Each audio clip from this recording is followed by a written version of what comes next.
But again, we sent out the signals to the sky. Joining us for our last segment is Monique Chartier, the goddess of all acronyms that matter. Center for Freedom and Prosperity, Rhode Island taxpayers, the Rhode Islanders against tolling. You name it, she's there. Gatsby Business, Gatsby Organization. I go on and on and on. Is there anything you don't want to? Me? There seems to be a lot of bad government policy that needs to be vocalized against. Yikes. That's, yeah, I'll say. What's on the horizon for you guys right now? We just had the special session. Yes. And if I could talk about that a minute. Yeah, please go. Let's dive right in. Thank you very much. Regrettably, this special session, it was the negative outweighed the positive. It was a good thing that the Justice Reinvestment Bills got passed, and we defeated this insane highway surveillance network. I mean, at least for now, and nobody could make any sense of it. Who wanted it? Nobody wanted it whatsoever. And fortunately, the speaker and I guess other leaders had the wisdom to basically say, okay, no, we're going to hold off on that. Right. So those are good things. But we also ended up with a paid time off mandate for all Rhode Island businesses. And if we'd had time, I would have asked your prior guest how that would affect his business. I imagine not well. And expansion of what qualifies for public disability pension, which the center feels. And by the way, please visit rifreedom.org for lots of great research and lots of great ideas for good policies that Rhode Island needs to implement. Because I want to point out for a Please. second, you guys do extensive, I mean, you guys are fundamentally a think tank. Yes. You folks do extensive fact-based analytics on a lot of the issues. In a sense, you could almost say that you guys are perhaps the CBO that Rhode Island currently lacks. Nice. Thank you. You're diving into what things will cost, not the emotions. Exactly. That's exactly right. Right. Exactly. And the paid time off mandate, Justin Katz, our research director, dove into the numbers and got I believe it's a federal government website, but in any event, it will cost businesses an additional $48 million a year on top of all of the already high fees and taxes and the costs of complying with Rhode Island's regulations. That's just another burden that they did not need. And so the other, then going on from there, they voted to expand what qualifies in first responders for a public disability pension, and that can only end up raising local property taxes ultimately, which will end up offsetting the car tax relief that got passed. And by the way, isn't we talk about disability costs. That's the hidden bubble that exists in Rhode Island, isn't it? I mean, we've spent some time, at least on the state level, in a somewhat superficial way, addressing pension costs, but the real bomb, particularly in the case of all these small independent fire departments and police departments and this program and that program, is the hidden cost of disability and healthcare, isn't it? It's actually, right, it's OPEB. It's both Right. disability pensions and other post-employment benefits, lifetime health care, and so on. So yeah, that is absolutely that's a double bomb that's waiting, lurking out there to explode in the cities and towns. Right, because as revenue continues to shrink, as I believe it will, where does that money come from? This is the whole question. Is that they're passing all of these feel-good measures, and there's no thought as to where the money is going to come from to pay for all of them. Right. That's absolutely correct. I don't see where it's going to come from. Mm-hmm. And and as you kindly pointed out, the center does great analysis, and maybe 6 months or so ago we did an analysis that showed that the effect of all of this bad policy is that since 2004, Rhode Island has lost the equivalent of 11 towns in out-migration, net out-migration. 80,000 people since 2004 have departed the state. That's not good. That just speaks volumes about the policies that have been implemented in the state, and really is a real red flag that we need to go in a different direction with our policies. Mm-hmm. So that is the center's take on this special session. PawSox. Yes. Where do we stand? We've got the hearings going on, right? Hearings going on. We've got another hearing this Tuesday. Okay. In the bucket. Okay. Where I have an issue these days, amongst many, and you guys have got to feel this pain too. How many times have you or any of the folks, and this could be ascribed to a couple of different groups, both on the left and the right side of the aisle, addressed a basic economic principle to the powers that be. And they nod their head as if understanding, and I always used ancillary development is my personal poster child for this, citing endless studies that ancillary development is pure fiction. There's no track record for it whatsoever. It just doesn't happen. I mean, the very nature of these type of buildings are, as I say all the time now, insular, self-contained, financial ecosystems that work actively to additionally monetize existing traffic. They do not work. They're designed not to push people out into the community to spend money elsewhere. Right, despite what we're being repeatedly assured. Right, and people go like this. Our elected leaders or our self-appointed leaders go like this. And then the next words out of their mouth is, but it'll be great for downtown Pawtucket. I mean, what the hell do you say to people after a while? Would a cold beverage kind of thrown at their direction? We can't run up promoting violence here. Just kind of thrown at their direction. Would that work? I'm not. Wow. Yeah, I can only assume that it's a deliberate disconnect and that they want what they want. They want this passed regardless of the facts. The facts, exactly. Mm-hmm. And they're going to say and disregard what they feel is detrimental to passing it. Right. One of the things that you folks advocated so aggressively for so many years has been either lowering or essentially eliminating the sales tax. Correct. And I've always agreed with you 100% because it is, first of all, it is a highly regressive tax that impacts people of middle and lower income disproportionately. Mm-hmm.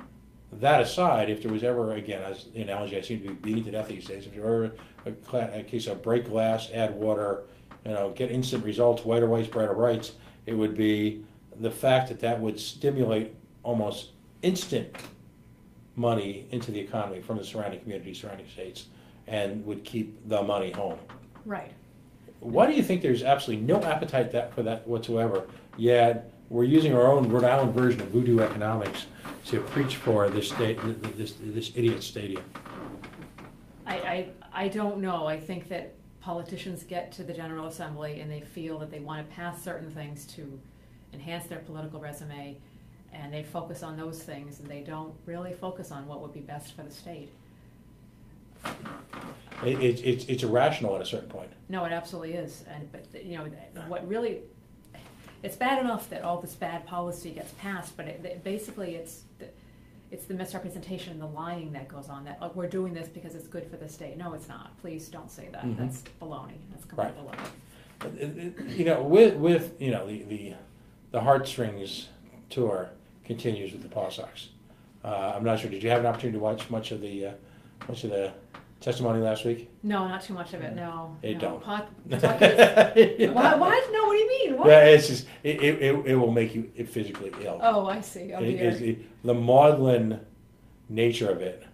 Wait a minute. Okay, let's stop here a minute. Okay, I have to have gotten this wrong. Were they reporting seriously that nuns testified? Nuns testified. The flying nuns showed up. Sister Patrol was there. Except they couldn't testify because they've taken an oath of silence, so someone had to testify for them. Not making this up. I was an altar boy for 11 years. I take nuns showed up. A pitcher showed up for the Pawtucket Red Sox and waxed quite poetic about the terrible condition the stadium is in. Okay. Which raised the question, quite appropriately, if in fact, and by the way, this is one of, credit Sam Bell for this, amongst a number of things in Capri Catanzaro. Depending on who you talk to at any one given moment, the Pawtucket Red Sox will or will not be responsible for stadium upkeep.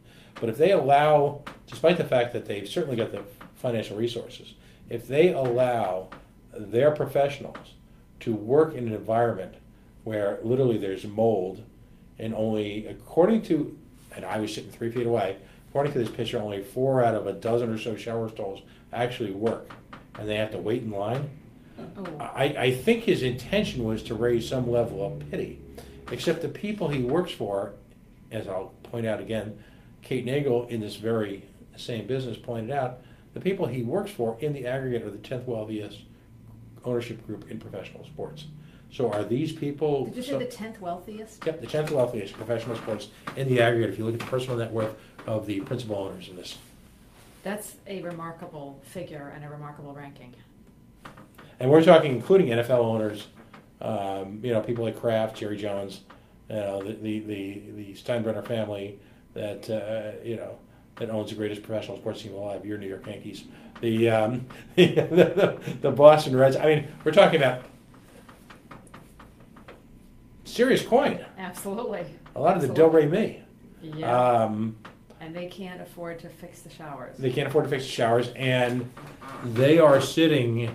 I had a conversation offline with someone just a few hours ago, someone that I respect a lot, and we talked about my words, the instant folk hero status that the Pawtucket Red Sox owners would enjoy after a sort of a period of reconciliation with the public in the province in Pawtucket, if in fact they just paid for the damn thing themselves. Absolutely. Absolutely. You know? Yes, this public esteem would go up considerably. And as I pointed out in the hearings, you would have a mutual relationship where there would be mutual benefit as opposed to the notion that we have to pay for it. And it's really an embarrassment. Now, we are potentially just a few months away from another legislative session. Yes. Speaker Mattiello has pointed out a number of times in the press, to his credit, that he will not entertain the Pawtucket Red Sox question this winter. Okay. Sorry. I personally believe that a 3 to 5 year study period should take place where we analyze the prospects and really get into the nitty gritty of the numbers. I think 4 to 5 years actually would be more appropriate. We really take our time and analyze the issues on a variety of levels, which is the kind of legislative hell that they send things that you and I want passed for. Exactly. I think the technical term is held for further study. Exactly right. I live for that moment when I can get a copy of the advice saying it's held for further study. Yeah. But when do you guys, I know you guys do a report card after every semester, as we say in politics school up there at Halitosis Hall. With the session, and I know I'm going to put you on the spot here, with the session now essentially completed, do you expect to, I know you guys were kind of in kind of a netherworld as far as the legislative report card. Is that something you guys will be working on now? Oh, definitely. Justin Katz, the research director, has been working on that all along. So I honestly don't know where it stands. My guess is a couple of weeks at least, because there was a lot of bills. He goes through every bill that gets a floor vote at least. Mm-hmm. So yes, there is some work to that. That's got to be the spreadsheet from hell. Yes. Do you like put holy water on that computer? Do you give it a ritual exorcism? You know? I will say Justin has to read all these bills, and the poor guy, just to read all of these, he goes bills, ends up looking at a lot of bills that don't even get a floor vote, and he just ends up twitching with all the bad ideas that are actually considered and submitted. So well, if you've ever seen, there's I look to a variety of personal philosophers when I think about the Rhode Island General Assembly. 3 of my favorite that often come to mind, based particularly on current behavior, of course, are Mo, Larry, and Curly. And the Stooges would get together, and I'll never forget Matty Allen, because I'm not afraid to talk about other people in the media. Matty Allen once had this great live feed from the General Assembly floor, where I think it was Rhoda Perry might have been the rep, who, by the way, even though I disagree with her politics, she was one of the instruments in creating the medical cannabis law. So I won't look at politicians anymore in terms of black and white. But there was a moment where Matty suggested something, and you almost got that's a good idea. And then someone else came on the phone and said, and all they were missing was saying that's a ticket. There's this Larry, Moe, and Curly aspect to just about everything they do. I got an idea. Yeah, let's go with it. I want to make a bill. Who is it? There's got to be a skit there somewhere that we actually act out. Well, John Tassoni, to whom when I was a frequent caller to WPRO, I created something called the John Tassoni, I believe his name was John Tassoni, Senatorial Award for Legislative Bulimia, which is whereas someone would force feed him all sorts of nonsense, and he would, for the illiteracy and the analogy, but would literally regurgitate and puke up bad legislation. That hence the legislative bulimia. But his MO was literally, he went to the same, I guess it was somewhere in Smithfield or North Smithfield, as we say. He would go to the same luncheonette spot, and people would suggest bills to him. And he felt it incumbent upon himself to then actually take those ideas and turn them into legislation. Democracy in action. So if somebody was having a bad day, and what was it? There was some type of licensing they wanted to do for landscapers because somebody got cut off by a landscaper on 146. And that's the kind of thought process that goes into a lot of this. And there are well-reasoned out legislation that I oppose that's out there, but for the large part, that's how you end up with pine cones and Pawtucket Red Sox. Exactly. And I don't know what the answer for that is. We need to elect better people, better legislators to the General Assembly. And in particular, Republicans, Libertarians, Independents.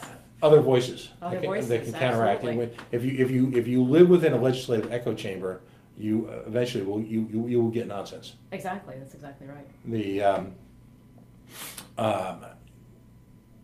The evergreen went away for now, I guess. The evergreen, right. So the governor vetoed it. And they allowed the veto to stand. Right, at this point, that's correct. So I think that's where that's where it sits now. Right.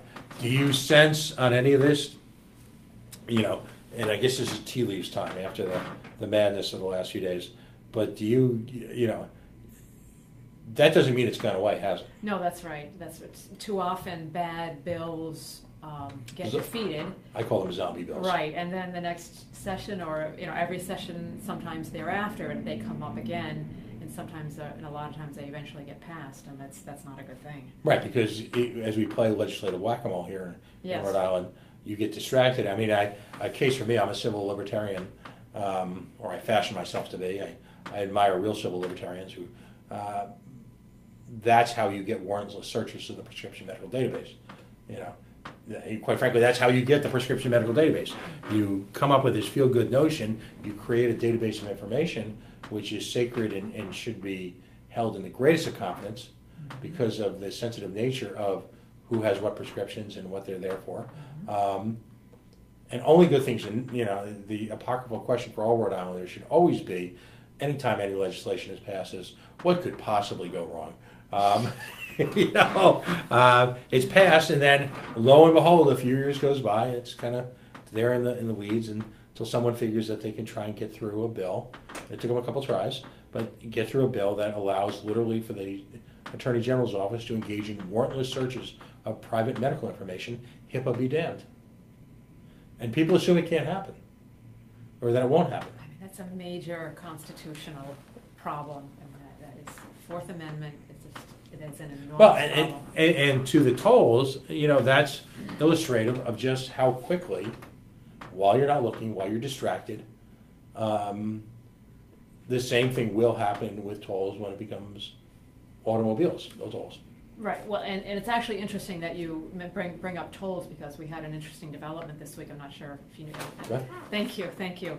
And actually, you spoke of Matt Allen. Matt Allen interviewed the Rhode Island director of the Rhode Island Transportation Department, and so the story about truck-only tolls that we've been repeatedly assured by the governor's office and by RIDOT that they explicitly had permission from the federal government to toll only trucks, and we've been told that repeatedly, and that we've been assured that that is the case. And Matt Allen, in his interview with Peter Alviti, determined that is actually not the case.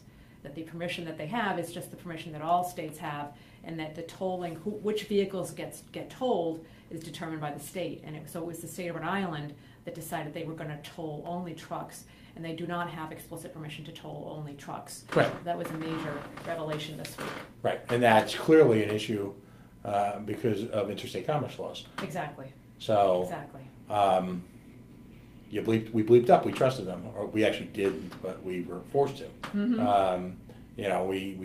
We took them at their word, and we ended up where we usually do. Mm-hmm.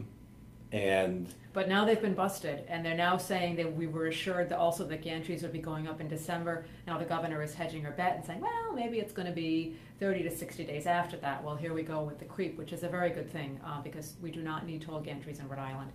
We have demonstrated, 2 different groups have demonstrated that you can fund repair of the bridges from within the budget. We do not need tolls. It would be a highly damaging program to implement.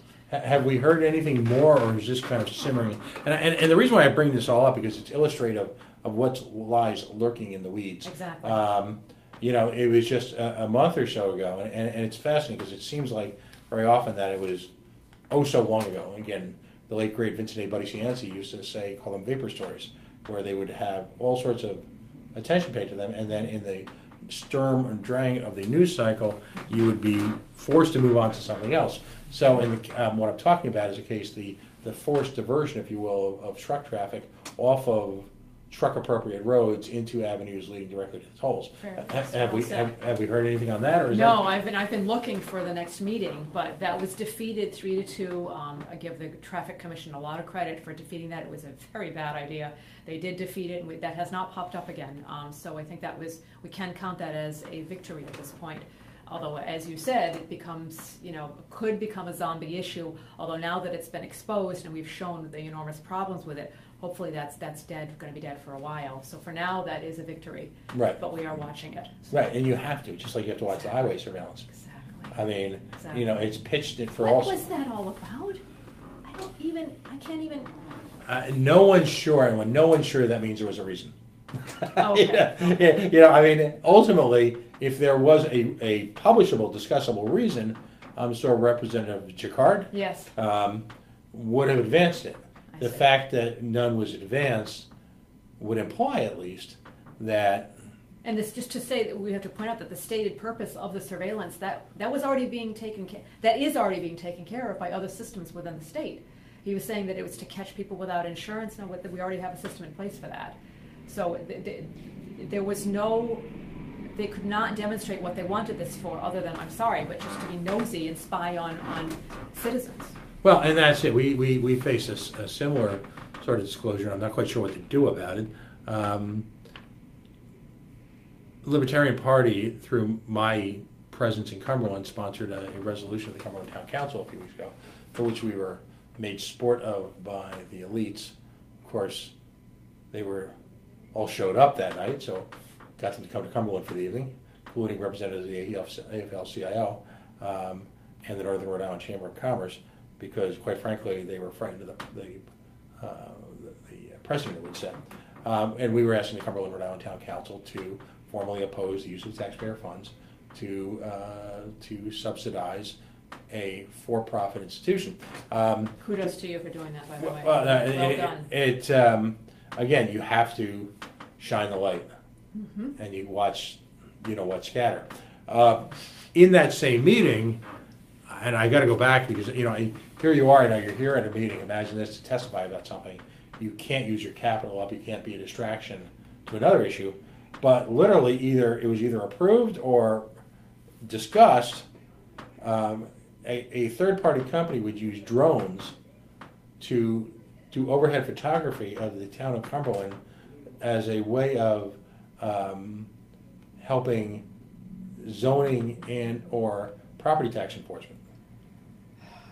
Oh my God, the ultimate nosiness. I mean, just so intrusive. And the gentleman who represented the contractor was quite proud of his product. Oh. We can catch people with their swimming pool that they might not have pulled a permit for. We can do this, we can do that. The notion that people find wisdom in that. Right, exactly. That's actually praiseworthy. No, it's not. No, it's not.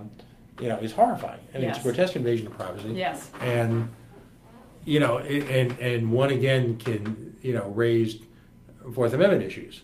Oh yeah. My contention is that constitutionally, I ask real constitutional scholars as opposed to armchair ones like myself, what constitutional amendment they feel is most in danger. And the people who follow this closely, ironically, don't feel it's the First Amendment, despite some of the issues raised recently and despite some of the drama on college campuses. They don't feel it's Second Amendment, even with the repeated incursions into the space protected by the Second Amendment. They actually feel it's the Fourth Amendment. Oh. which is under the most attack in this country, and that is our protection against illegal search and seizure. Through any one of number, and again, warrantless searches, drones, aerial photography. A friend of mine in Portsmouth raised an issue. They want to put LED lights up as the newest generation of lights on the street lights. The issue is apparently they have cameras in them somehow. So, I mean, this is just adding to what you're saying. There are all these different ways that the government wants to watch us, and it's completely inappropriate. Yeah, but they don't care. They just simply don't care. And it's up for us, activists, to try and get folks to understand the severity of it. There's a common canard thrown out there by people, that is, if you've done nothing wrong, you have nothing to worry about. And No. and that couldn't be further from the truth, because the trouble is, by the time you wake up to the reality, you've been ensnared. Exactly. And that also violates a fundamental tenet of the Constitution, which is that you are innocent until you are proven guilty. Right. Well, it's been quite an evening here. Again, I thank you as always for coming in. Oh, you're very welcome. Thank you. You've got logged more coalition hours than pretty much anyone but me and poor Tony, who has to listen to this, and not only listen to it, but actually engage in the work transcribing it, so that, again, it can live in perpetuity, and actually sits there and listens to some of it to see if, well, in my case, something actually salient, cogent, coherent comes out of my mouth that might be worthy of additional publication. So on my case, we've had some wonderful guests, including you're right there at the top of the hit parade. I believe I am 0 for about 30, though. They have found absolutely nothing of mine that I've said worth repeating in anything resembling polite company. I strongly disagree with that. No, that is not accurate at all. Or to quote the immortal Gene Wilder in one of the great film noirs of all time, of course, we're talking about Young Frankenstein, the rantings of a lunatic madman. Again, it's been quite a night, and I'm sitting next to someone who, again, epitomizes the ethos of the coalition, which is to hashtag take it personally.